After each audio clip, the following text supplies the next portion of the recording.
Um, SMM Store Discussion, November 28, 2025, branch or Pinova.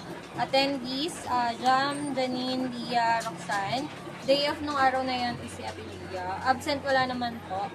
Sa warehouse store delivery schedule, ang next delivery namin is December 2, 2025, Tuesday.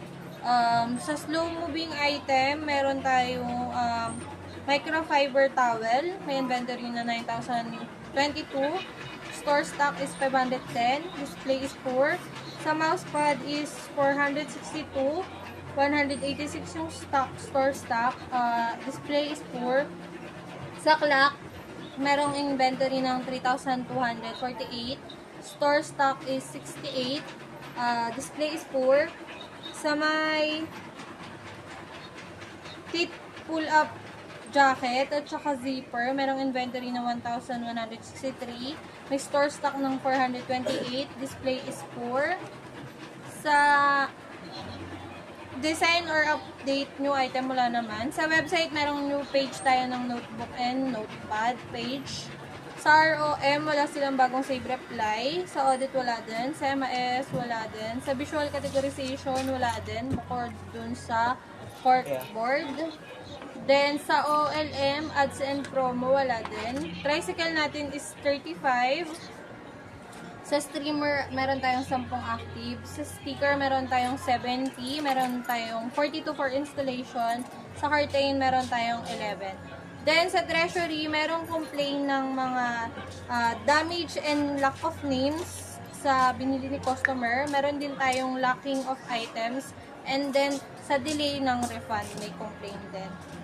Natutunan namin doon na make sure kung ano ang ibinigay na item kay customer ay masunod.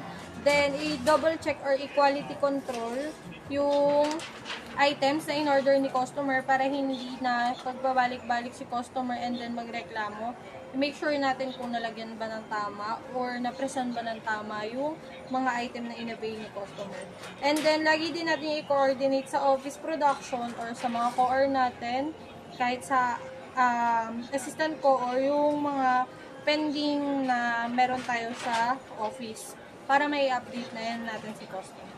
Then, sa refund naman, merong lacking of items at saka hindi na provide under sa lead time ng order ni customer. Para maiwasan yun, i-make sure natin na yung lead time is masusunod talaga. And bukod doon, yung pakikipag-coordinate natin sa mga assist ko or NCO or sa office para magawa ng tamang oras yung production. At masunod yung lead time. Then sa audit naman, meron tayong active hotspot na natapos na, Canva. Naka-assign is si Sir Felix. Sa garments and consumable, tapos naman na.